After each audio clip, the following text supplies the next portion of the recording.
come here. Hey, Susan. Happy birthday.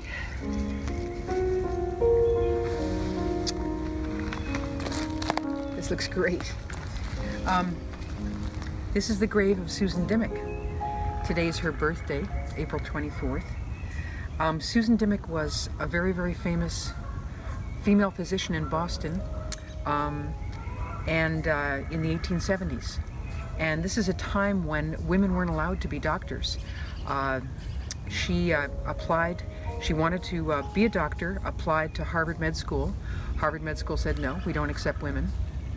And so some friends got together and sent her to Zurich, Switzerland, where they did accept women, and she got highest honors and came back and worked at the New England Hospital for Women and Children, which had been founded back in 1862 by Dr. Marie Zakrzewska as a hospital where women could be treated by women doctors because male doctors didn't really understand female ailments.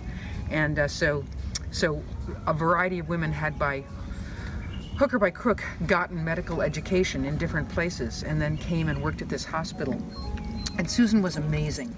She, even though she was only in her mid-20s, she was considered as good, if not better, than the male surgeons and physicians in Boston, many of whom supported her because they knew she was so wonderful.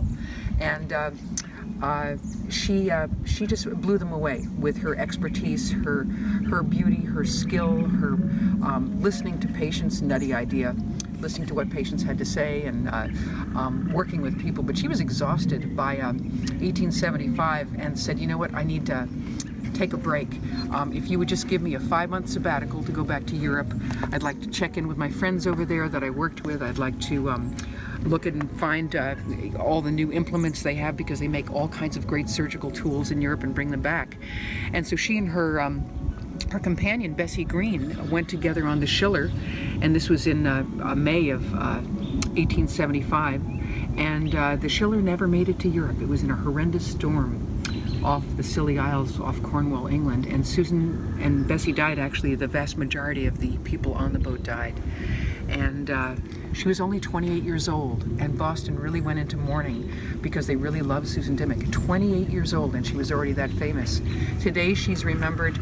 A lot of people don't know her, but she's remembered in Dimock Street in Roxbury, and also the New England Hospital for Women and Children in 1969 turned into a health center rather than a hospital, and was named the Dimock Center, which it is to this day. And back in 1994, I was writing a story about her for the Globe because I discovered her story and discovered that her beautiful marble gravestone was just melting away. It was a kind of marble that they experimented with in the 19th century. It looked great for a while, and this just kind of melted, and you could barely read it. So we fundraised. I got a bunch of people together, created the Dimock Heritage Fund, and we got a stone carver who worked in historic burying grounds, Carol Driscoll, to take molds and to recreate it in a much more durable stone. And Emma, this is what it looks like today. It looks amazing. It's like 21 years old now, and it looks like it could have been here since 1875, but the thing is, this one's going to be here in 100 years and 200 years, whatever, and I'm so pleased.